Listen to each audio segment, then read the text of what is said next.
Esse novo episódio do Fora da Política Não Há Salvação tem um convidado especialíssimo. É o professor de História da PUC de São Paulo, Antônio Pedro Tota, que, dentre várias outras qualidades, é corintiano. E o Antônio Pedro Tota é um estudioso já de bastante tempo das relações entre Brasil e Estados Unidos, um tema ao qual ele se dedica ao longo de vários anos com diversos livros publicados.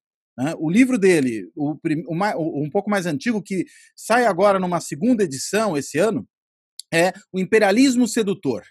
Saiu pela Companhia das Letras, originalmente lá em 2000, e agora sai numa segunda edição. E, inclusive, foi publicado bem recentemente, em inglês, uma tradução em inglês, pela Texas University Press, The Seduction of Brazil, The Americanization of Brazil During World War II. Essa é a versão americana do livro do Tota sobre a relação entre Estados Unidos e Brasil. Tem um outro trabalho também mais recente, Os Americanos, um estudo sobre quem são os verdadeiros americanos, os vários tipos da sociedade americana, da América Profunda, os sofisticados moradores de Nova York, enfim, todos esses aí. E o mais recente dos livros, que saiu também pela Companhia das Letras, na verdade, Os Americanos saiu por uma outra editora, saiu pela editora Contexto. Contexto. E O Amigo Americano saiu pela Companhia das Letras, que é um livro sobre Nelson Rockefeller e o Brasil. E já tem coisa no prelo, o Tota escreve incessantemente, um livro que ainda está com o título a definir, o título provisório que ele me informou aqui pode ser 1945, Ano Sem Fim, ou Ecos de 1945, deve sair pela Companhia das Letras também, sairá pela Companhia das Letras. Como se pode ver, o Tota conhece profundamente não só Estados Unidos, mas em especial a relação Brasil-Estados Unidos. E é por conta disso que eu convidei o Tota para uma conversa conosco, para que ele possa falar um pouquinho dessa relação entre Trump e Bolsonaro, à luz, claro, da história dessa relação entre Brasil e Estados Unidos e de diferentes presidentes brasileiros e presidentes americanos. Então, eu quero dar as boas-vindas do Tota e passo a palavra, se ele já quiser começar falando um pouquinho ou dos livros ou já da relação entre Trump e Bolsonaro, e daqui a pouco a gente vai para os outros temas. Fica à vontade, Tota. Cláudio, bom dia. Bom dia. Muito obrigado pelo convite. Nós nos conhecemos há muito tempo, dividimos o trabalho lá na Universidade Católica e depois você nos abandonou e foi para a GV. Ficou mais chique. Mas continuo por aqui. Então, é muito bom a gente estar junto. Sobre esse assunto, nós já conversamos várias vezes e eu elejo você a pessoa com quem eu possa dialogar um pouco mais e discutir o que eu estou escrevendo, que é uma coisa nova, mas sobre coisa velha. Eu tenho um pouco de medo, eu fiquei pensando no Xu Enlai, quando você me convidou para falar do Trump e do Bolsonaro, eu fiquei lembrando do Xu Enlai, o ministro das Relações Exteriores da China maoísta, quando uma repórter, ou você me corrija, você deve saber essa história, quando uma repórter de um jornal francês perguntou ou parecido, um jornal inglês, sei lá, perguntou para ele se ele poderia falar um pouco sobre a Revolução Francesa. Ele falou que ele não falava sobre coisas que tinham acontecido recentemente. Então, eu tenho um pouco de medo do que a gente vai falar, porque eu tenho poucos dados ainda para a gente falar. É mais para um politicólogo do que um historiador. Mas a gente raspa, nós ficamos muito perto. Sim. De vários temas, nós estamos conversando sobre isso. Então, é um prazer a gente estar aqui discutindo e contribuindo, afinal, para essa escuridão, para ver se a gente usa uma lanterna qualquer para poder enxergar alguma coisa que possa orientar, falar, olha, eu acho que pode ser que aconteça tal ou qual coisa, nós não sabemos, nós continuamos sem saber. Mas dá para ter, pelo menos, dar umas, como se diz na linguagem da química, pode ser que a gente encontre alguns traços que indiquem a presença de uma possibilidade de governabilidade, se você me permite entrar na sua área aí, alguma coisa que possa indicar o que está acontecendo com esse país. Eu acho que talvez os Estados Unidos esteja mais fácil de interpretar do que o Brasil. Eu acho que os Estados Unidos está mais fácil de interpretar. Eu acho que o Trump está um pouquinho mais claro, se é que eu posso chamar assim. É uma complicação, aquilo é uma zona também, desculpa a expressão, mas está um pouco mais fácil. Aqui está mais difícil mesmo. Não sei como é que você quer. Agora, por que você acha que está mais fácil os Estados Unidos do que o Brasil? O Trump é mais normal que o Bolsonaro, é isso? Sem dúvida. Sem dúvida. Ele é mais normal, por incrível que pareça, embora seja normal, completamente anormal, mas ele é um pouco mais normal que o.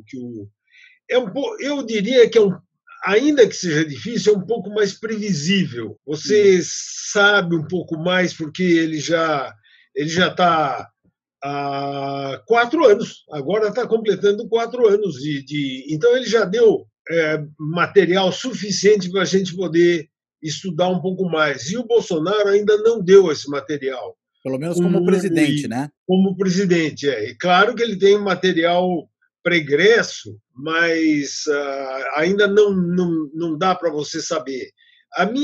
Eu troquei uma mensagem com você logo que você chegou, logo que eu cheguei, sei lá, não lembro mais. Que eu acho que tem uma espécie de buraco negro, um véu escondendo alguma coisa que a gente não consegue entender muito bem, é a relação do Bolsonaro com os militares. É um pouco difícil de você pegar aquilo exatamente. Agora, no caso do Trump, essa relação tem ficado cada vez mais claro com esses episódios recentes e com a declaração do general Keller, eu acho que que deu um chega para lá no Trump, né? Ele falou, olha, nós não temos nada a ver com isso não é problema nosso. É uma coisa inversa do que o Bolsonaro está fazendo, ele está puxando os militares cada vez mais para poder ele ter um apoio. Eu tenho a impressão que, eu acho que já se falou nisso, eu não lembro quem falou, o Bolsonaro busca nos militares aquilo que ele não consegue na política, uma base agora parece que ele está um gesto indo para o centrão, né? Não sei. Como eu te falei, aqui está um pouco mais difícil de entender, lá está um pouco mais fácil. Não muito, mas um pouco mais fácil. Né? Agora, e essa relação dos dois, que parece uma relação de amor não correspondido, né? Ou de, vamos dizer, uma relação sadomasoquista, né? Às vezes eu tenho a impressão que o Trump é o sádico e o Bolsonaro é o masoquista, porque ele devota um amor não correspondido, de certa maneira, ao Trump, que tem prazer em o humilhar o tempo todo. Você não enxerga mais ou menos assim? Verdade. Eu acho que a gente pode dizer isso. De novo, a gente pode pensar numa relação. Eu tinha pensado numa coisa, parece um pouco a lei de 1896 nos Estados Unidos sobre a questão da segregação. Parece que quando o Supremo Tribunal, a Corte Suprema Americana, em 96, deu ganho de causa naquele famoso episódio do Plessy and Ferguson, equal but separate, eu acho que é mais ou menos o que está acontecendo. Assim, olha, nós somos iguais, mas infelizmente nós somos separados e você vai ficar na pior posição. O Trump enxerga isso nas relações internacionais. O papel dos negros em 1896, iguais, mas separados. Ele fica com o banheiro pior, fica com o bebedor. Você sabe o que eu estou falando? Não? Sim, claro. Sei sim. Fica a segregação, né? Você tinha bebedouros separados, banheiro separado, lugar do ônibus separado, tudo separado. Escola separada. Nos lugares piores, a escola é pior e assim por diante. Tota, agora, essa relação esquisita do Trump com o Bolsonaro, isso quando a gente olha para a relação entre outros presidentes brasileiros e presidentes americanos ao longo da história, tem algum precedente de relação, pelo menos se a gente olhar do ponto de vista de relações mais próximas, de uma certa, vamos dizer, subalternidade brasileira aos americanos, a gente já viu algo parecido com isso? Não vimos. Vimos algumas coisas que podem até ser meio próximo, assim, sei lá, na época da República Velha, questões diplomáticas entre os Estados Unidos e o Brasil, mas você sabe que o Itamaraty funcionava naquela altura, funcionava com, eu vou usar a expressão, decência, com bastante decência, com bastante hombridade, eu diria até. Né? Deve ter tido algumas coisas mais, vamos chamar, humilhantes, como às vezes é o caso atual, um pouco mais submisso, ele concorda rapidamente com as diatribes do Bolsonaro, desculpa, do Trump. E talvez o que tenha acontecido, alguma coisa semelhante, foi entre o Brasil e a Inglaterra, aí sim. Quando a gente vai aí já para o período monárquico. Para o período monárquico e mesmo para a Segunda Guerra Mundial. Na Segunda Guerra Mundial houve vários casos. Houve o famoso caso do apresamento do Siqueira Campos. O que é essa história? Um carregamento de armas vindo da Alemanha em 1939 para 40. Tá. Já, portanto, a Inglaterra na guerra e o Brasil tinha comprado, antes da guerra, canhões da Krupp, armas da Krupp. O grande problema do Exército Brasileiro, até hoje, aliás... A Krupp é a metalúrgica alemã, né? A Krupp é a metalúrgica alemã. A Krupp é a grande metalúrgica alemã, uma das maiores fábricas de arma de altíssima qualidade. Né? E aí o Siqueira Campos vinha vindo, ele foi abordado pelos destroyers ingleses, para não manter nenhum tipo de contato com a Alemanha. E o Brasil não tinha nem rompido relações, nem declarado guerra, que isso só vai acontecer em 42. E aquela relação ambígua, né, que o próprio Vargas manteve com a Alemanha, que a gente está mencionando o caso da Krupp, que passou, inclusive, pela construção da Companhia Siderúrgica Nacional, né? Claro. Eu estava vendo agora no livro da Alzira, que a gente estava falando, que eu recebi em PDF, ela falando que o grande, vamos chamar, o grande barato do Vargas era transformar isso aqui num país moderno. E para ser país moderno, tem que ter um exército moderno, tem que ter armas modernas, e para ter armas modernas você precisa de aço. Então, nós temos que ter uma usina. E ele depois conseguiu dos Estados Unidos. A história é muito conhecida e tudo mais. Agora, é muito interessante, tem uma passagem muito boa para a gente ver esse negócio vamos dizer, possível humilhação que a gente pode passar numa relação com um país forte dos Estados Unidos, também durante a Segunda Guerra. A exigência dos Estados Unidos, e os americanos tinham toda a razão, a exigência de ter uma base, a famosa discussão que aparece nos meus 2 livros, mas principalmente no Imperialismo Sedutor, a famosa discussão entre as Forças Armadas americanas e a brasileira, que os Estados Unidos precisavam de uma ponta mais próxima da Europa para evitar a invasão nazista que vinha vindo pela África, que poderia entrar no Senegal e atravessar e ir para Natal e tomar o Nordeste e dali para o Sul. Para os alemães, o Brasil seria uma cabeça de ponte. Era chamado trampolim da vitória, Natal. Mas é muito gozado como a gente resolve o problema. Não o Dutra nem o Góes Monteiro. Góes Monteiro era chefe do Estado-Maior das Forças Armadas e o Dutra era ministro da Guerra. Não podia vir os americanos aqui porque nós somos amigos, tudo mais, a gente troca de informações e estava cada vez mais aumentando a influência militar no Brasil. Eu digo de estilo de conduzir a escola militar e tudo mais, as estratégias táticas. A gente já estava aprendendo com os americanos. Inclusive com militares brasileiros indo para os Estados Unidos estudar, né, nas escolas militares americanas. Mas ainda isso estava no papel, estava na cabeça. Em 1940, ainda não estava muito claro, porque a guerra não tinha chegado aqui. Ia chegar, né? Chegar aqui, eu digo na América. Né? Quer dizer, isso vai ser depois, então, né? Vai ser. Mas esse período de 1940 é um vai e vem entre Itamaraty, Ministério da Guerra, e o Oswaldo Aranha, já, claro, já ministro das Relações Exteriores. O Dutra fala assim: eu não posso permitir que um soldado americano pise no solo brasileiro. Isso ainda como ministro da Guerra do Getúlio, né? Ministro da Guerra do Getúlio. Mas nós Porque depois o Dutra presidente parece que vai ter uma relação muito mais próxima, né? Muito mais próxima. Daí ele já tinha. Ele levou 4 anos para aprender isso. Ele precisou ir lá na Itália. Ele foi para a Itália para ver a frente de guerra, isso em 1944 para 45.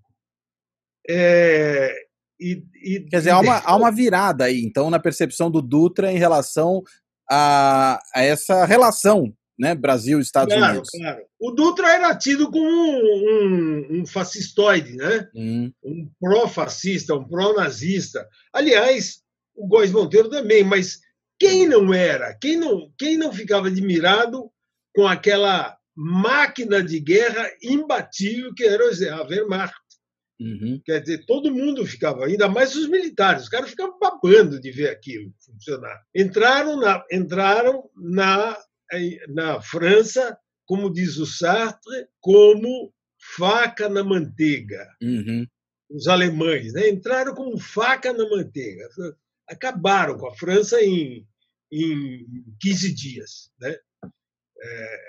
Eu estou exagerando um pouco os números aí, mas claro, mais ou menos. Foi fácil.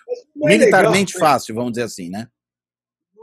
Nossa, foi inacreditável. E aí, vamos dizer, a sedução, nesse caso aí, não era dos Estados Unidos com o Brasil, mas era da Alemanha nazista já nesse momento, com relação ao Brasil, né? Claro, mas não era só com o Brasil, era o mundo inteiro, pô. Todo mundo olhando para aquilo. O Stalin estava morrendo de medo daquele negócio.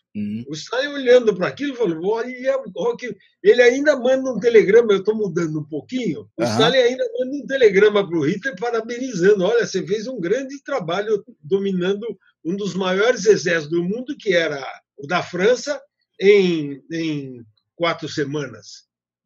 4 semanas. 4 semanas os caras estavam em Paris, passeando em Paris, para você ter uma ideia.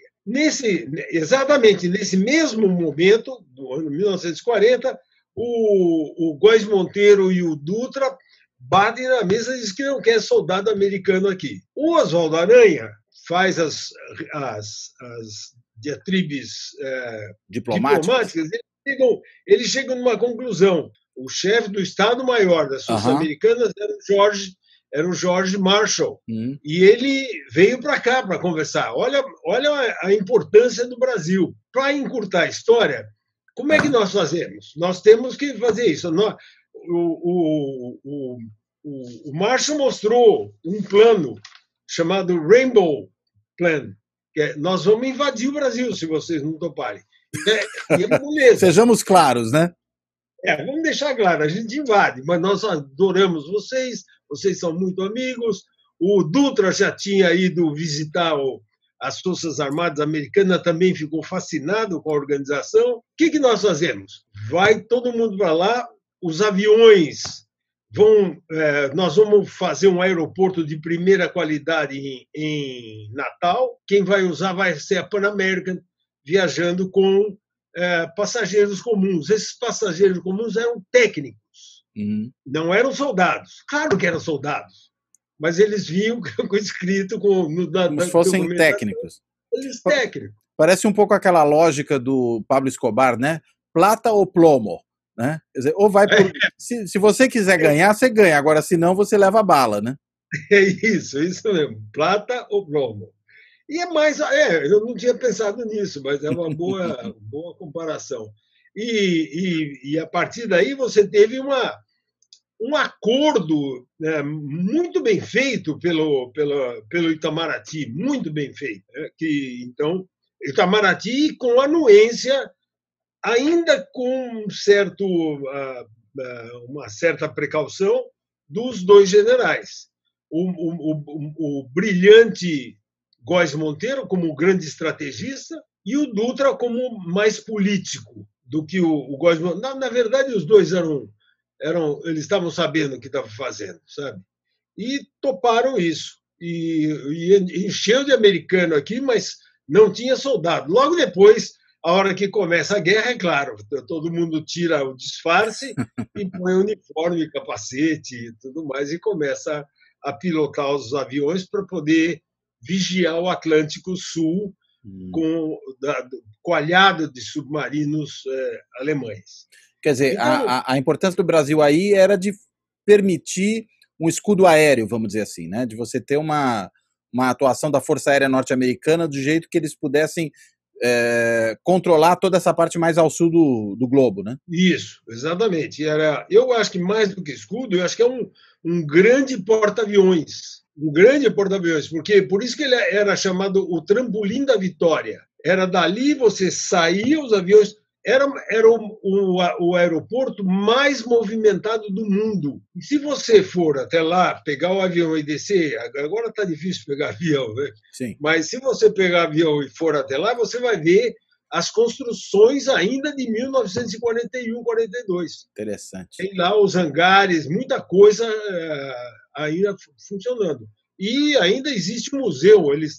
Um conhecido meu transformou aquilo em museu, que aparece na capa do Império do Sedutor. Tá. O encontro entre o Vargas e o Roosevelt em janeiro de 43, lá em Natal. Eles se encontram lá para definir a ida da FEB para o campo de batalha. E aí é que a relação entre os países dá uma virada, então, é nesse momento. Aí não tem mais volta, né? Já tinha rompido relações, os submarinos alemães já tinham afundado em agosto de 42, já tinham afundado vários navios brasileiros, entre eles um navio com 180 e tantos soldados e oficiais brasileiros.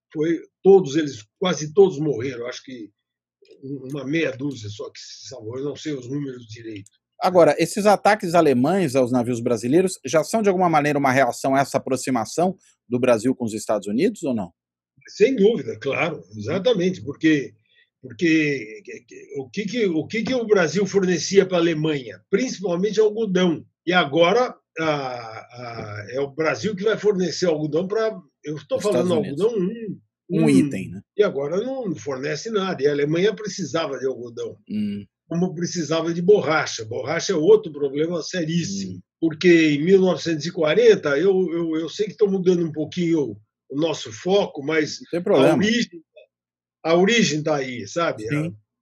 A questão fundamental está aí. A França foi tomada pela Alemanha e, consequentemente, a Indochina foi tomada pelo Japão. E a Indochina era a maior produtora de borracha do mundo.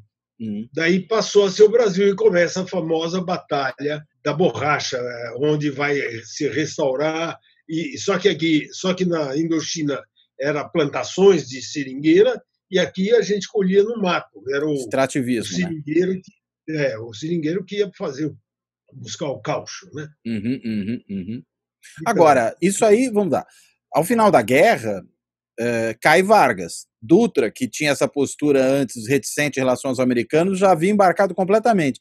E o governo Dutra é um daqueles que normalmente é percebido como de maior aproximação, né, entre Brasil e Estados Unidos. Talvez assim, o início dessa aproximação mais, digamos, fraternal entre os dois países. Eu acho que sim. É bom lembrar várias coisas. Primeiro que, no final do governo da ditadura do Estado Novo, 45 é um ano muito especial. Tota, então 1945 é um ano importante para entender o que vem daí para frente. Eu acho que é inquestionável. E é gozado com nós, historiadores e politicólogos, a gente não presta muita atenção. Como é um ano importante. Eu acho que ele não pode ser caracterizado exatamente como o Estado Novo, porque o Estado Novo começa a entrar em contradições exatamente por causa do Brasil no campo de batalha. Essa aí é uma tese muito conhecida, que os pracinhas e os febianos vão ter um contato com os americanos, vão ter contato com a ideia de um Estado liberal, e como é que você vai voltar aqui para Uma uma ditadura, né? ditadura com isso tudo? Tem uma passagem no Correio da Manhã de 2, 3 de janeiro de 1945, que é muito interessante. É o general Cordeiro de Farias, ele é da artilharia. A chamada do jornal é assim: o grande chefe militar, educadíssimo, muito gentil com seus soldados, com espírito liberal. Olha só que interessante, rapaz. Isso aí passou desapercebido. Ninguém, sabe, passou despercebido. Né? Eu olhei aquilo como assim? Espírito liberal. É esse cara, e o Cordeiro de Farias vai ter um papel importante na deposição do Vargas em 29 de outubro de 45. E já é liberal no sentido político aí, né? Claro, no sentido político. E cuidado, a gente sempre precisa, e você sabe muito mais do que eu, que liberal não pode ser simplesmente usado como hoje a gente está usando, pondo o dedo no nariz do outro e falar: você não passa de um liberal. Economicamente falando, né? Um pró-mercado e dane-se o resto. Você xinga o cara. E pior ainda se for neoliberal. Neoliberal, então, hoje... É um xingamento daqueles.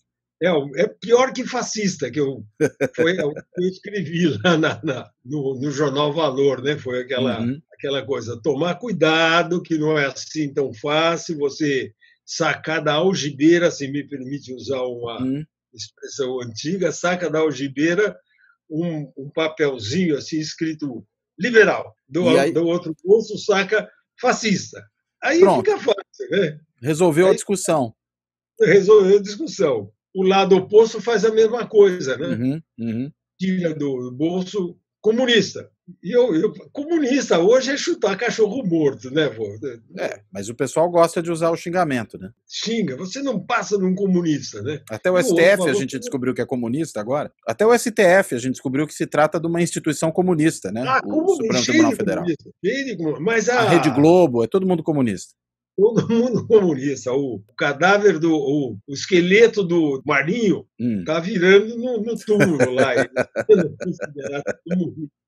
Eu achei que você ia dizer que era o esqueleto do Lenin. Do Lenin ainda vai.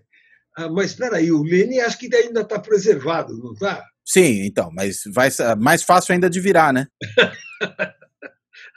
Mas vamos voltar aqui um pouquinho à vaca fria. No caso aí dessa mudança a partir de 45, como é que se dá essa aproximação Brasil-Estados Unidos no governo Dutra? Então, isso aí é importante, porque até então o Vargas estava muito bem com os Estados Unidos, muito bem. Quando pressionaram o Vargas, e aí é uma pressão geral, dentro uma pressão endógena e outra exógena, vamos chamar assim. A pressão endógena é a sociedade brasileira como um todo, principalmente a elite política liberal, ligada à UDN. Tem uma outra frase no Correio da Manhã que eu adorei, que é assim: da esquerda para a direita, todos com A craseado, todos à UDN.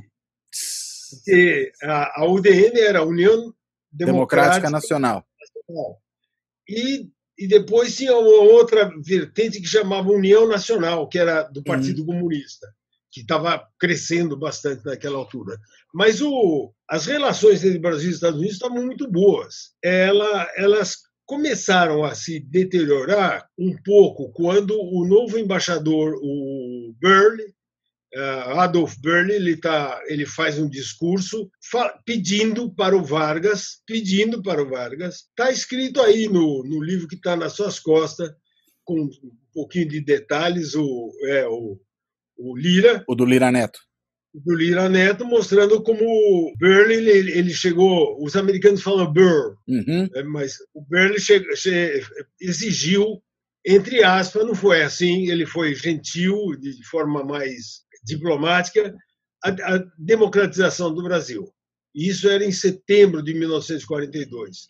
Nessa altura, já estava muito complicado a situação, porque você não sabia como é que estava a cabeça do Vargas. A cabeça do Vargas ninguém sabia, nem a Alzira, viu? Quem conhecia Vargas era o Vargas, como Não o Oswaldo Aranha, o outro. O outro Aranha. Falou, olha, ninguém sabe o que passa pela cabeça dele.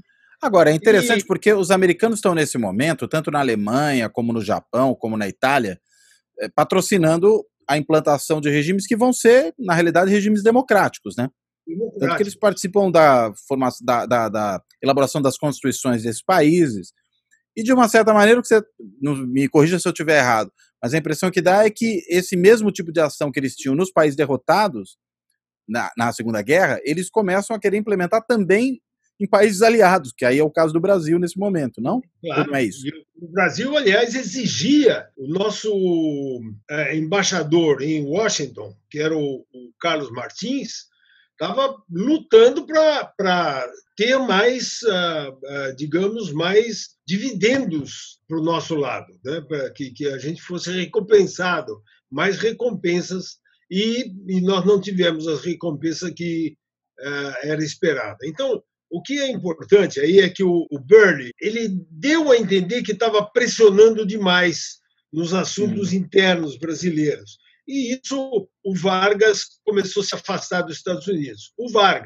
Enquanto o Vargas se afastava dos Estados Unidos, o Cordeiro de Farias, o Dutra, o Góes Monteiro, todo esse pessoal ia se aproximando cada vez mais dos Estados Unidos. Então, como havia uma desconfiança de que o Vargas estava fazendo uma aliança com o Partido Comunista, com um movimento chamado queremismo. Sim, que o Prestes patrocinou, né? Mas uma parte da população estava apoiando o Vargas, uma grande parte da população, mas um pequeno incidente em outubro, todos os militares já estavam fechados com o golpe. Eles iam tirar o Vargas de qualquer forma. Ou ele sai, ou ele sai. Mas um pequeno incidente, mas só não sabia quando, um pequeno incidente que foi a nomeação do irmão do Vargas para a chefia da Polícia do Distrito Federal. Polícia do Distrito Federal, na época, equivalia mais ou menos, não existia Polícia Federal, não existia Polícia Federal ainda. Então, mais ou menos o que seria a Polícia Federal hoje. É um cargo, altíssimo cargo. Aliás, como vimos aí o imbróglio que o Bolsonaro está metido por causa exatamente por causa da Polícia Federal. Sim. É interessante isso, né? Quer dizer, lá em 45 a Polícia Federal, ou pré-Polícia Federal, envolve-se nessa questão. Bom, ele nomeia o irmão dele, o Beijo Vargas, ele nomeia o Benjamin Vargas, e o Dutra desencadeia o golpe, tanques na rua, cerca o palácio, e o Vargas é deposto. Tem uma passagem muito boa, que eu adoro esse negócio. O Agamenon Magalhães, que era o ministro da Justiça, né? Da Justiça, ele está lá no Palácio da Guerra, que está lá até hoje, um belo prédio na frente da Estação Central, quase. Para você imaginar como é que é a coisa. Cordeiro de Farias, Góes Monteiro, o brigadeiro Eduardo Gomes, tudo mais. Então ele falou: eu estou redigindo aqui a carta de renúncia do Getúlio. Eu renuncio e deixo o poder para quem. Ele fica olhando. O cara é esperto, Babu, né? Ele fica olhando para olha para o Eduardo Gomes, para quem ninguém falava, rapaz. Ele mesmo falou para o Eduardo Gomes. Acho que é para o presidente do Supremo Tribunal. O senhor não acha? É isso que o seu partido quer, não é? E ele... E virou o Nereu Ramos, virou... O presidente provisório.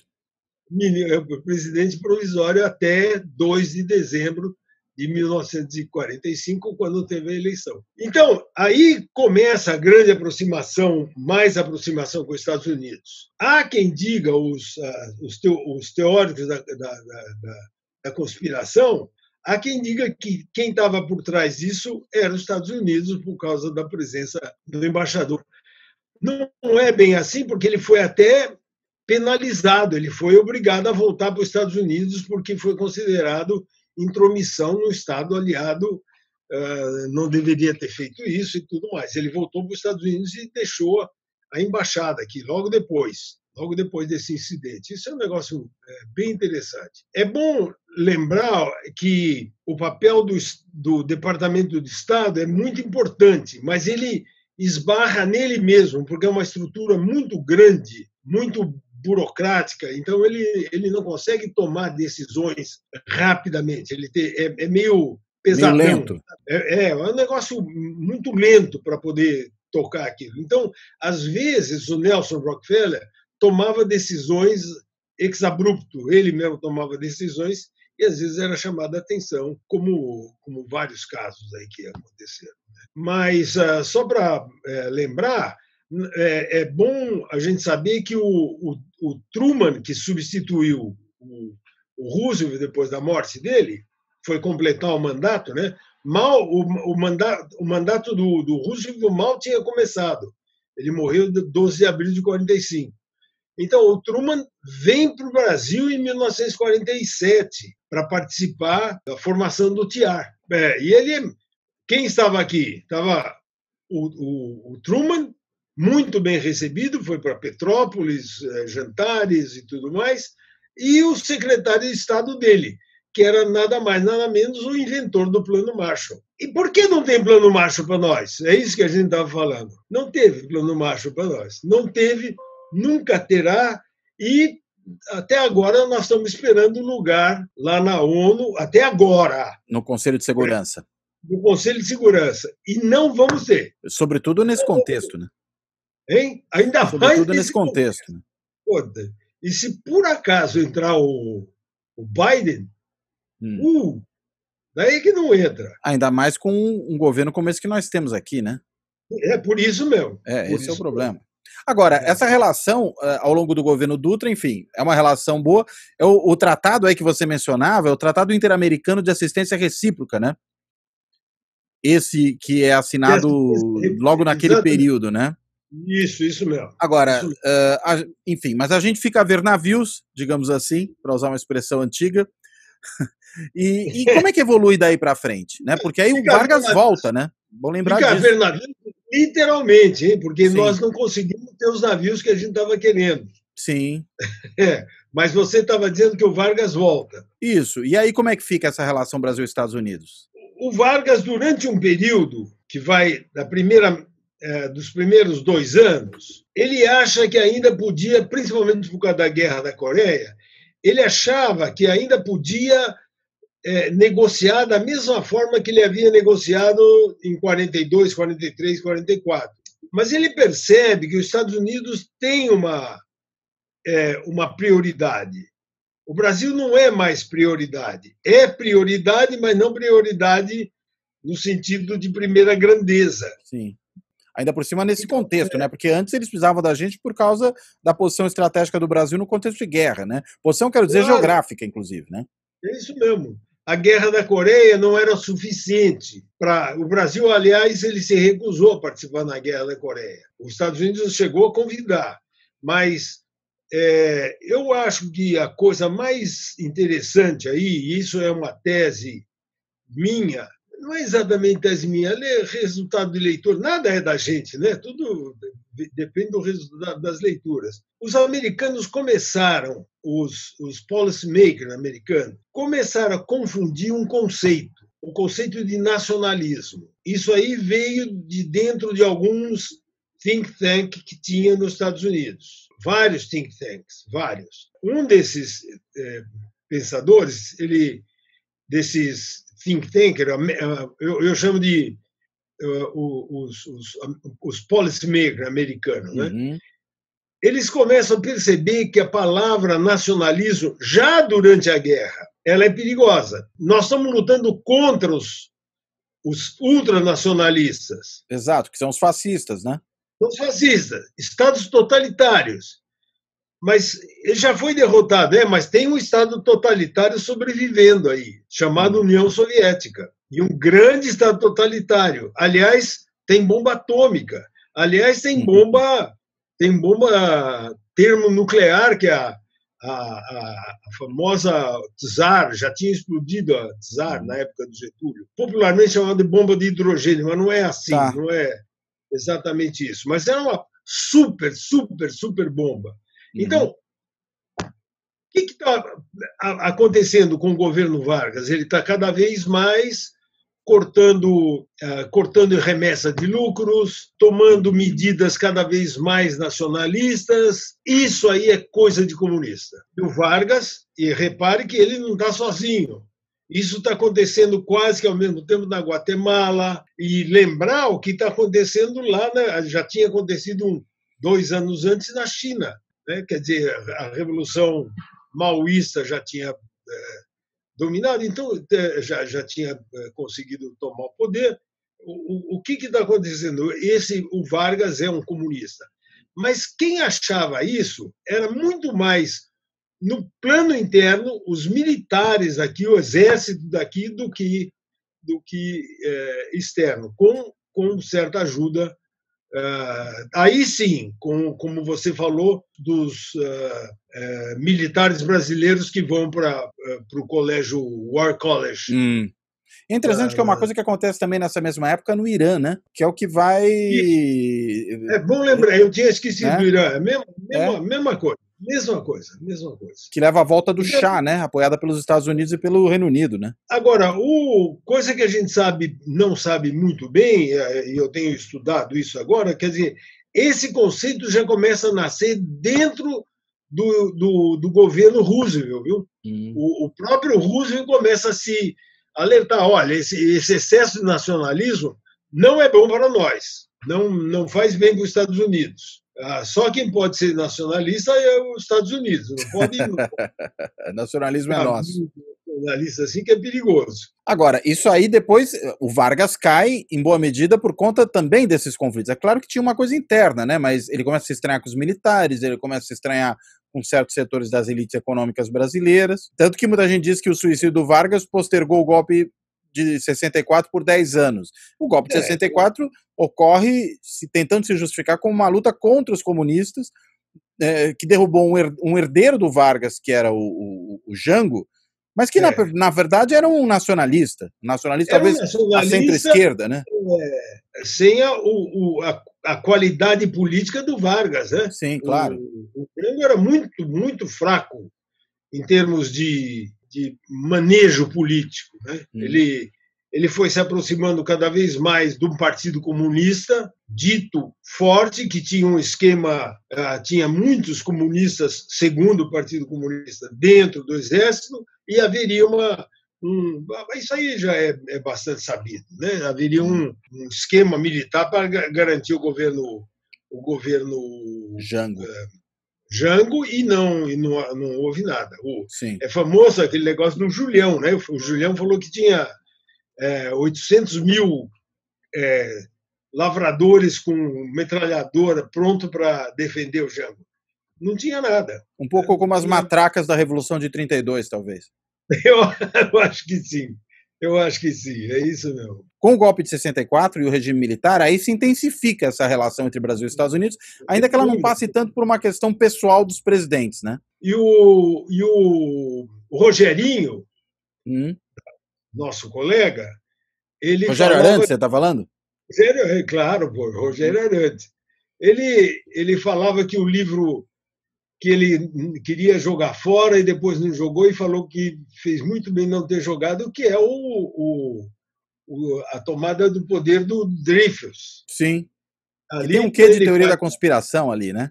Isso, né? Ele fala, é muita teoria da conspiração, mas depois ele foi lendo, e falou, poxa, olha, estava o IPES, financiado pelos Estados Unidos, e era muito interessante. E lembrar que nessa época, eu não estou vendo aí na sua estante, o Goberídio Couto Silva, ele era uma figura importante nessa ligação com os Estados Unidos. Né? Ele é importante, e ele lembrar, isso que eu queria falar, ele lembra que a maior embaixada americana do mundo estava aqui no Brasil, em 1964. Depois abandonou, né? Depois ficou uma embaixada pequena.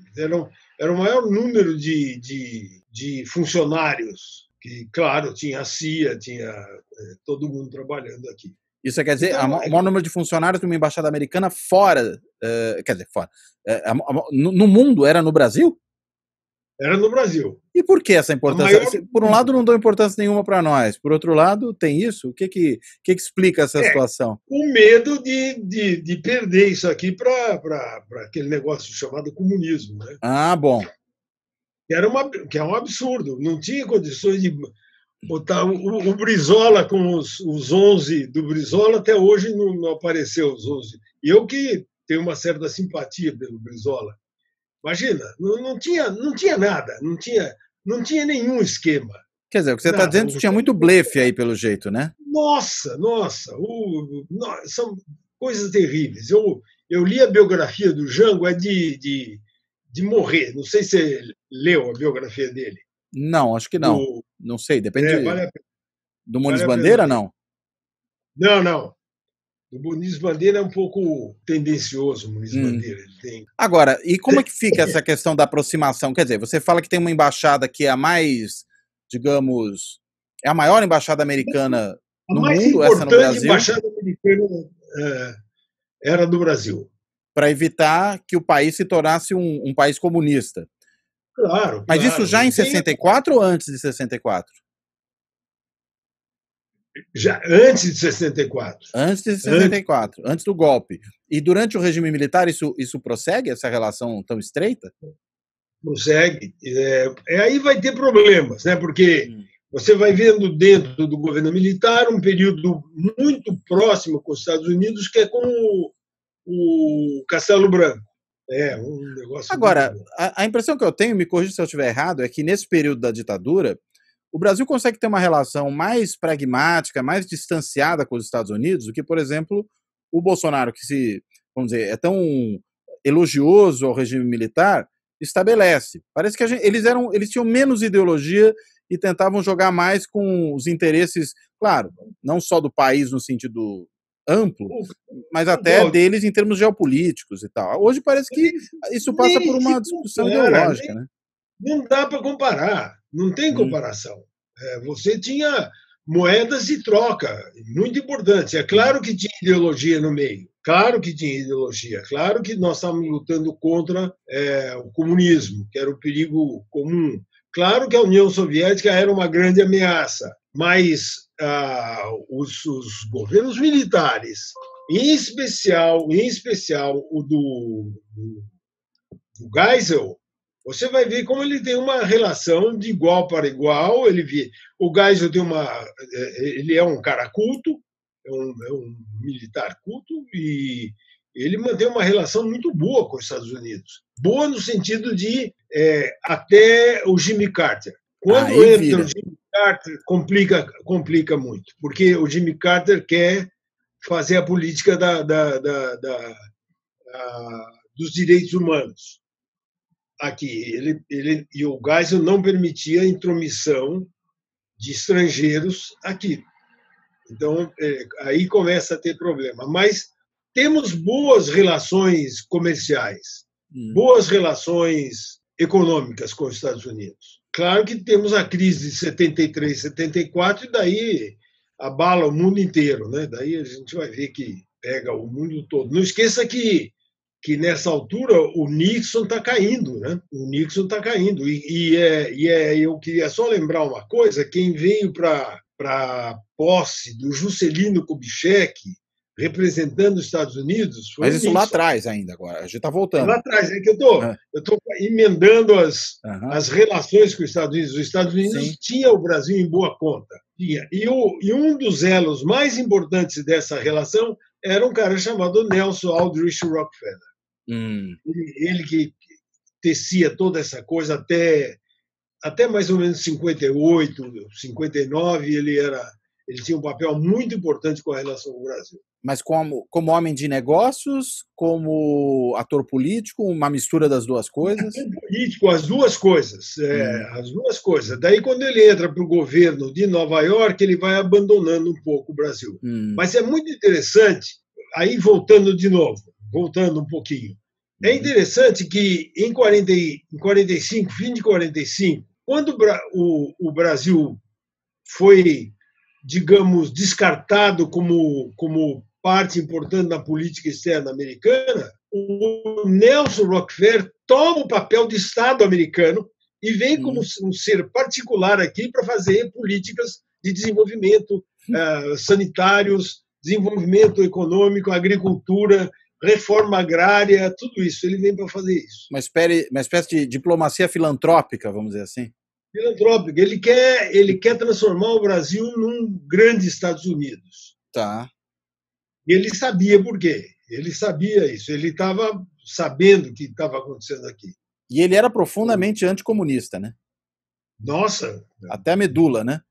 Até a medula. Só que não era um cara de mal educado. Ele era anticomunista. Mas não era tosco, né? Não era tosco. Sabia com o que estava lidando e não ficava, talvez, vendo fantasmas onde eles não existiam e coisas do tipo, né? Ele não via fantasma, ele via o real. Sim, essa é a questão. Ele via o real. Ele é um cara que eu chamaria de direita ilustrada. E é muito interessante, rapaz, eu fiquei fascinado com aquilo. Em 47, ele, numa fazenda aqui no interior de São Paulo, ele falou, olha, vocês estão no caminho certo. O passo inicial foi dado em 1937 por uma ditadura ilustrada. Enlightened Dictatorship. Quer dizer, 45 você vai retomar essa história a partir dessa entrada do Rockefeller, é esse o ponto? Não. Eu estou mais centrado, esse é um livro que eu estou escrevendo, mais centrado no Brasil do que nos Estados Unidos. Entendi. Agora, claro que eu não posso escapar dos Estados Unidos, mas estou. Tá. Agora, uma coisa, né? Durante o período militar, né? Estava vendo aqui, quer dizer, a política externa do Geisel, ela tinha um nome curioso, né? Era o pragmatismo responsável e ecumênico. Isso. Né? Quer dizer, vamos pegar os três termos, né? Quer dizer, é pragmática, é responsável, ou seja, não faz maluquice, não seguir por ideias enlouquecidas, como a gente hoje vive, e ecumênico. Eu acho que essa é talvez a palavra mais interessante, né? Quer dizer, a gente se relaciona com todo mundo. Isso mesmo. Né? Desse ponto de vista, enfim, os Estados Unidos são só mais uns, né? E se, além de tudo, vem meter o bedelho aqui, falando em coisa de direitos humanos e tal, aí, então, é que eles são só mais um mesmo, né? Não se meta aqui. Sim. Que você não é chamado, né? E agora, isso deve mudar com o governo Reagan, né? Porque o governo Reagan tem uma postura radicalmente oposta àquela que o Carter, né? Agora, se no governo Carter, né, a gente tem um problema dessa relação em função da tentativa que ele faz de defender o respeito aos direitos humanos no Brasil, que a ditadura militar não fazia, evidentemente, com o governo Reagan, eu imagino que haja uma mudança nessa orientação, né? Porque o Reagan é muito mais à direita do que o Carter, estava muito mais engajado nessa luta contra o comunismo no plano internacional, foi crucial no final da Guerra Fria, patrocinou ações anti-esquerda na América Latina. Acho que talvez o caso mais importante do governo Reagan nesse sentido é a relação com a Nicarágua, né, e com os contras que ele financia na Nicarágua contra o governo sandinista naquele momento. Isso, exatamente. Não melhora a relação com os militares brasileiros no final da ditadura, durante o governo Reagan? O que a gente entende é que o Itamaraty continuava mantendo uma boa relação com os Estados Unidos, mesmo com a ignorância do Reagan, que era um cara, quando ele veio para cá, ele confundiu o Brasil com a Bolívia. Ele confundiu o Brasil com a Bolívia. Isso, então, ele faz esse tipo de confusão e ninguém dá muita bola, porque sabe que ele é um artista de cinema, está representando, mas eu acho que não há uma grande modificação aí na política externa americana para com o Brasil. E nem porque o contrário, né? Não há ameaça. Não tem nenhuma ameaça aqui dentro.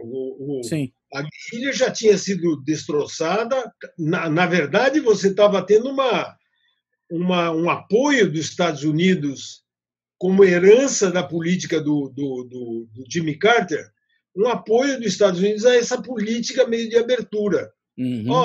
Tá havendo abertura, então está lá o Gobeli tratando de como resolver as questões aqui, como é que nós vamos sair desse imbróglio e tudo mais. Aí eu queria fazer um parênteses aqui para vir um pouco para os dias de hoje. Quer dizer, e os militares estão entrando no imbróglio e eu não sei o que eles estão fazendo.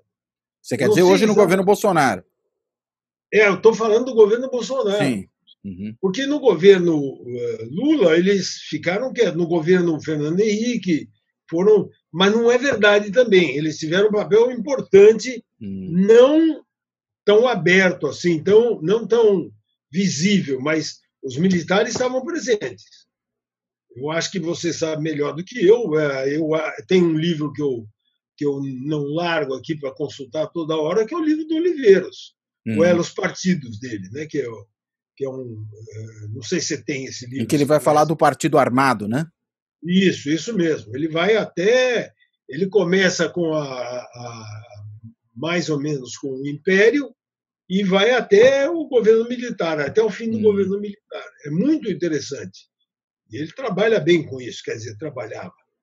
E conhecia bem como é que os militares pensavam, né, inclusive. Acho que esse é um dos aspectos. Ele conhecia por dentro, aliás, né? Ele conhecia por dentro, que ele tinha muita relação com os militares.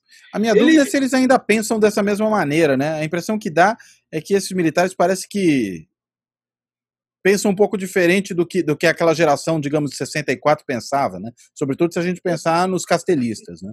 Eu tenho medo de falar uma coisa aqui, mas vou falar. Eu tenho a minha questão, assim, será que eles pensam?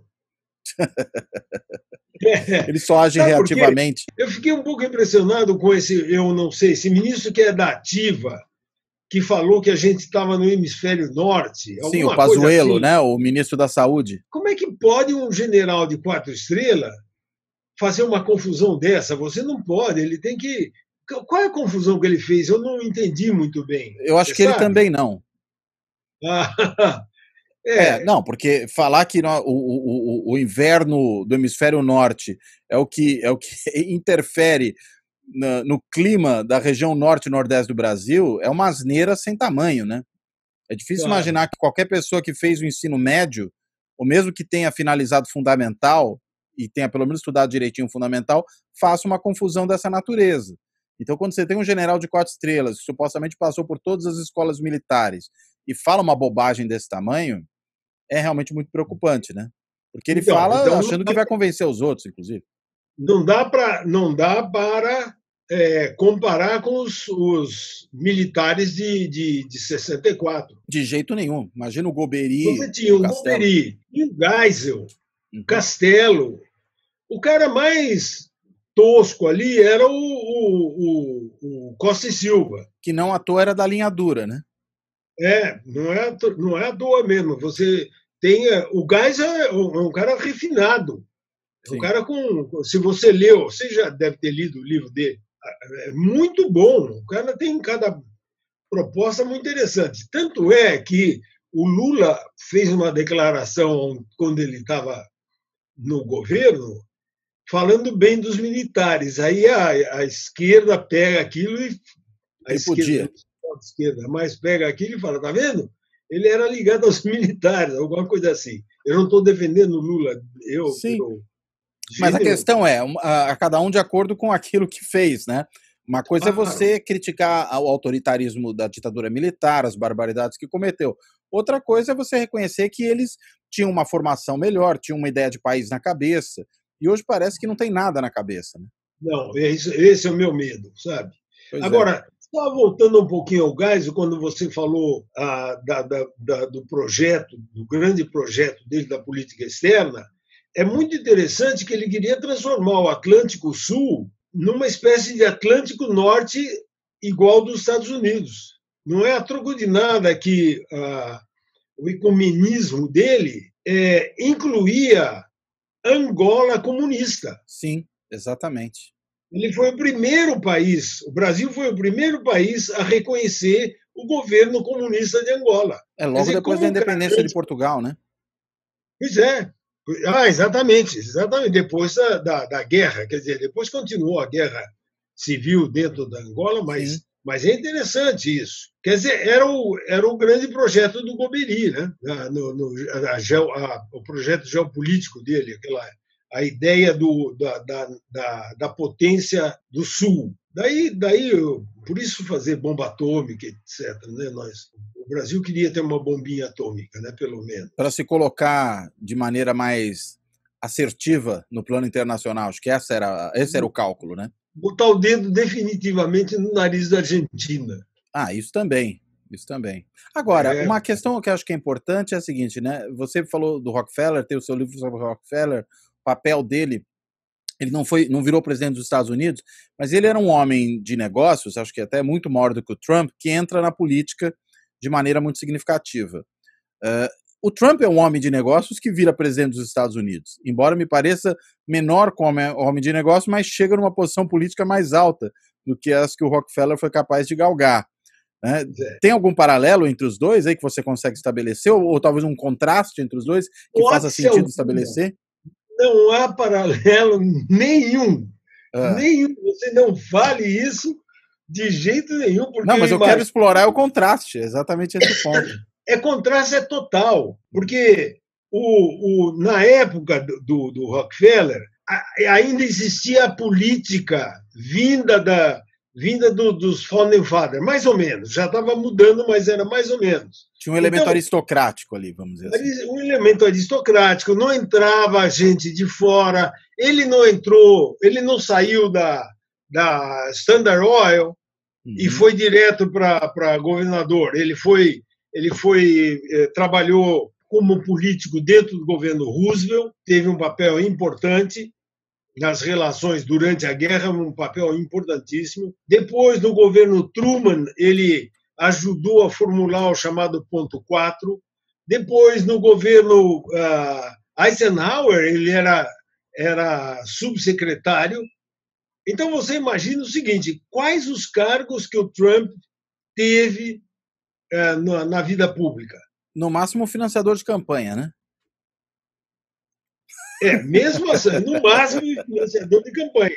Mas, mesmo assim, a grande coisa interessante daquele artigo que eu passei para você, do Andrew Sullivan, é que ele não tem nada que ver com aquilo, não tem nada que ver com a política. Ele é um outsider, né, em boa medida. Um outsider, total.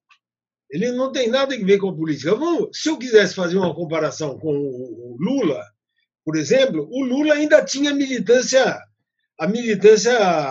sindical, depois entrou como deputado e tudo mais. Não, e são anos de trajetória na política, né? Como presidente de partido. Claro, ele é um cara político. E o Trump não. E o Trump lembra um pouco, e ironicamente o Bolsonaro estava na política durante 20 anos, 30 anos. 30 anos. Só que sempre marginalmente, né?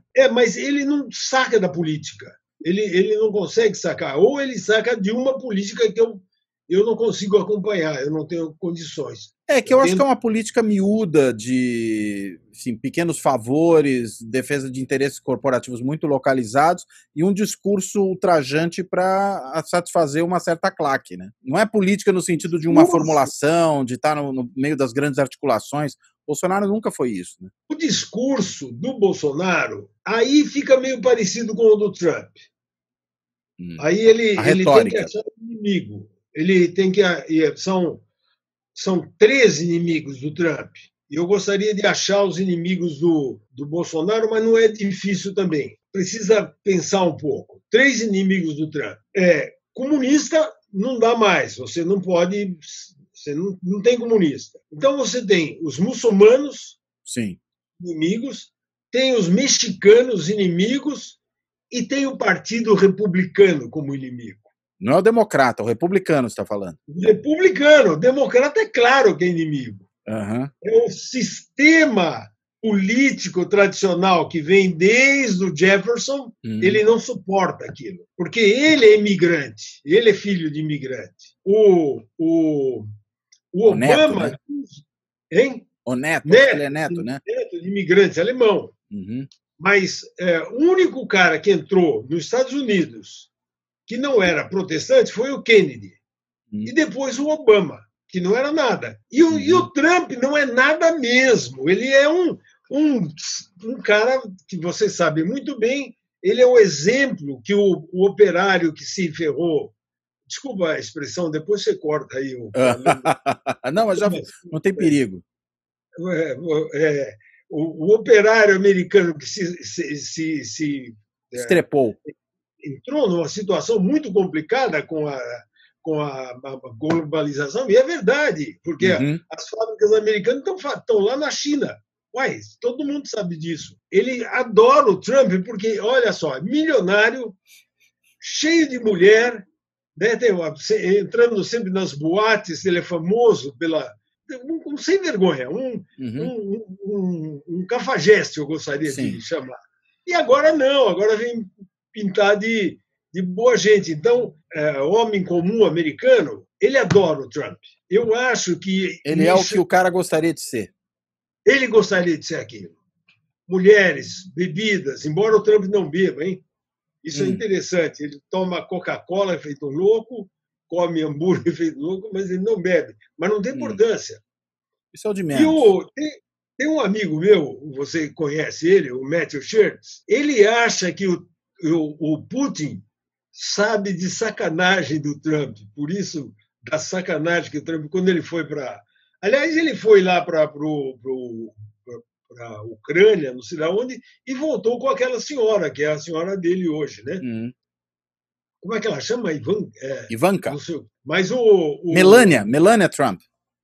A Melania Trump, isso. Que ele encontrou, sei lá onde, eu não vou falar porque eu não sei, mas deve ter sido apresentado pelo Putin. É uma teoria boa de conspiração minha, mas é muito... E talvez por isso que o Bolsonaro também se enxergue tanto nele, né? Porque o Bolsonaro não é muito diferente disso.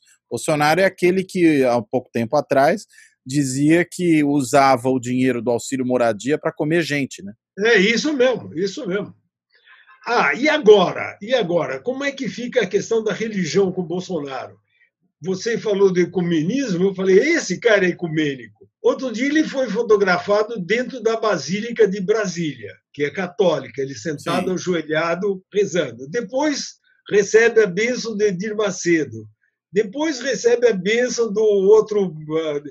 Como é que é isso? Mas ele fica ali girando no mundo cristão, né, de qualquer maneira, dos católicos ultraconservadores, né, desse neopentecostalismo, e por conta dessa relação com o neopentecostalismo, ele chega também em Israel, né, porque aí existe essa relação dos neopentecostais com o Velho Testamento, com Israel como uma terra prometida, e um certo, vamos dizer, um messianismo que eles próprios alimentam em relação à leitura que fazem da importância de Israel e da força de Israel para uma eventual volta de Jesus, alguma coisa assim. Mas é esquisito isso para Israel. Israel não está esperando a volta de Jesus. Não, Israel não, mas eles estão. É que o apoio a Israel, se por um lado, né, se explica porque com a política de Israel em relação aos palestinos, você tem uma simpatia da extrema-direita no mundo por ela, e aí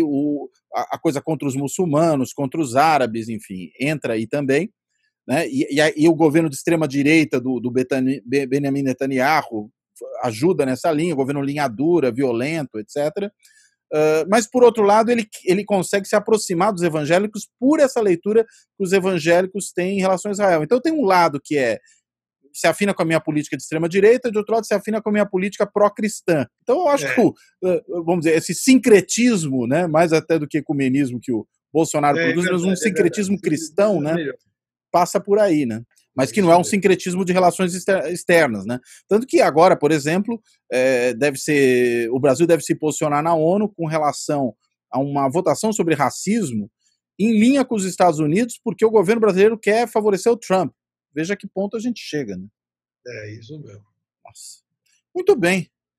Tota, acho que foi um papo super interessante. É bom para a gente tentar pensar essa relação aí do governo Bolsonaro com o governo Trump, ou de Trump e Bolsonaro e vice-versa, à luz um pouco dessa relação Brasil e Estados Unidos ao longo da história.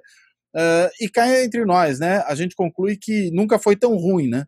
Porque, pelo menos antes, ainda havia um pouco mais de reciprocidade. Hoje parece que nem isso, né? Não há. Eu não entendo esse senhor aí que é o ministro das Relações Exteriores. Eu não entendo muito bem qual que é a dele. É difícil de você acompanhar. Nós estamos tendo um problema, nós que estamos tentando estudar isso tudo, é que você não consegue pegar alguns elementos para poder analisar. Eles escapam muito facilmente da mão, não por habilidade deles, nem por inabilidade nossa, mas é porque não se sabe mesmo o que está fazendo. Uhum. Não há um projeto, eu não vejo, não é um projeto, não há nada como um projeto como o Geisel tinha. O Oliveiros não gostava de dizer que tinha projeto, ele achava que os militares não tinham projeto, os militares de 64. Mas tinha um arremedo de projeto. Era nacionalismo, defesa da indústria nacional, associada, é claro, aos Estados Unidos. Mas hoje, o que está acontecendo? O que está acontecendo com a nossa economia? O que faz o ministro da Economia? Eu não sei. Eu tento acompanhar, a única fonte que eu tenho é o jornal. Eu não posso ir no arquivo. Não produziu nada, pô, não tem arquivo. E os poucos que tem é capaz de pegarem fogo, né? Porque a situação está, inclusive, nesse nível. Agora, acho que o que tem é um projeto e por incrível que pareça, né, de desmonte. Né? Você tem um desmantelamento de uma série de instituições de Estado, como se elas fossem todas capturadas por comunistas nessa guerra cultural, no globalismo, essa maluquice. Talvez por isso a dificuldade de entender o que o ministro das Relações Exteriores quer, né? Não tem lógica naquilo que ele quer, né? Mas, claro, se ele é um olavista, não dá para ter lógica, né? Só tem realmente bizarrice. Isso é interessante, quer dizer, é um cara como Olavo de Carvalho que a gente não sabe quem é, quer dizer, sabemos que ele é astrólogo, filósofo, ele é professor do quê? Eu gosto de chamá-lo de subsofista. Subsofista, pode ser. Eu ouvi dizer, descreve melhor. O Matheus conhece a filha dele, o Matthew Schertz. E ele já entrou, ele já foi muçulmano, já trabalhou com leitura de mão, sei lá o que, eu não sei muito Astrologia, bem. Né? Astrologia, desculpa. Um pouco como a Sarah Winter, essa moça, né? Que já foi do grupo feminista radical, já quis entrar no Big Brother e agora está numa milícia proto-fascista, né? Então, é difícil saber exatamente o que eles são, né? Talvez por isso a gente tenha dificuldade, às vezes, de fazer a leitura, porque não opera segundo uma lógica, digamos, racional, cartesiana, é uma coisa completamente deslocada, né? Não, só para terminar, eu acho que a gente tem que tomar cuidado para não usar rótulos fáceis. Eu já tinha falado isso agora há pouco. Porque isso aí tende a atrapalhar ainda mais a tentativa de compreensão. Rótulos fáceis, eles nos atrapalham. Você está pensando no que exatamente? Fascista? Como? Tem algum cara como D'Annunzio? Sabe o que eu acho? Eu acho que tem num certo sentido, né? A meu ver, o elemento mais claro do fascismo nesses caras, eu acho que a gente não pode também pensar que é um fascismo no modelo que houve nos anos 20, 30, né? Mas é o profundo irracionalismo que os alimenta, né? Eles operam por uma lógica de negação da razão, né? E por uma negação absoluta do outro, né? Uma lógica da relação política como uma relação amigo-inimigo absoluta. Eu acho que esses são os elementos que eu enxergo como elementos que caracterizam os caras como fascistas. E mais, uma estética da violência, um culto da própria ideia de morte. Acho que todos esses elementos estão presentes ali. De uma forma meio destrambelhada, porque eles são destrambelhados, mas como elementos estão presentes. Eu, pelo menos, percebo dessa forma. Não dá certo. Agora, você não tem uma teoria. Não, teoria não tem. Mas eu não sei se o fascismo, propriamente dito, tinha exatamente uma teoria, né? Não, o fascismo tinha, sim. Tinha grandes, mas tinha pensadores. Os caras... Carl Schmitt, vamos dizer, pode ser visto talvez como o maior deles, né? Se a gente pensar no fascismo alemão. Né? Ali tem teoria pra caramba. Aí, vamos dizer, a teoria, inclusive, sofisticada, né? Embora ele fosse um irracionalista, né? É que eu acho que o fascismo é um pouco ele é um patchwork, né? Ele é uma mistura de um monte de coisas. Se você olhar nas artes plásticas, no caso do fascismo italiano. Eu não estou chamando da Alemanha de fascismo. É sensacional. Os caras o futurismo é sofisticadíssimo. Né? É capaz do futurismo italiano ser considerado, pelos fascistas alemães, arte degenerada. Com certeza. O que mostra que é uma coisa complicada, né? Se o pessoal do Bolsonaro vê a poesia do Marinetti, ele vai dizer que aquilo é coisa de comunista. Pô. Pois é. Exatamente. É muito complicado. Enfim. Bom, Cláudio, muito obrigado pela oportunidade de a gente conversar e vamos ver se a gente conversa mais, né? Sim, e não só no mundo virtual, mas enfim, para isso a gente tem que ainda esperar um pouco, né? Várias das pessoas com quem eu tenho conversado aqui falam, bem, pelo menos a gente consegue, aproveita, né, esses caminhos para se falar, né? Porque se ver exatamente está muito difícil, então pelo menos aqui a gente se fala. Eu já cheguei a fazer uma experiência muito esquisita aqui, é o seguinte, conversando com um outro amigo, que foi colega nosso lá na PUC também, a gente cada um abriu uma garrafa de vinho e ficou tomando e conversando. Mas isso tem acontecido muito. As pessoas têm feito happy hours e celebrações por meio virtual enquanto batem papo. Mas eu sinto falta da batida do copo. Do copo, se bater muito forte na tela do computador, quebra. Não pode. Então tá bom, Tota. Quero te agradecer. Muito que essa seja a primeira conversa de outras que virão. E agradecer a quem nos assiste no canal do YouTube, a quem nos escuta nos podcasts e sigam acompanhando aí o Fora da Política não há salvação. É um prazer. Um abraço. Fala, Tota, pode falar. Você quer falar mais alguma coisa? Não. Quero agradecer e me despedir.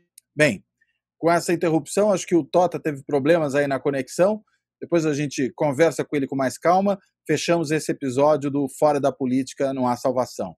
Um abraço a quem nos ouve, quem nos assiste e até a próxima. Se você gostou desse vídeo, não esqueça de colocar sua curtidinha aí embaixo e, claro, se inscrever no canal. Além do canal do YouTube, o Fora da Política não há salvação está disponível também no podcast, em mais de 16 agregadores de podcasts. Acompanhe a gente. Um abraço e até a próxima.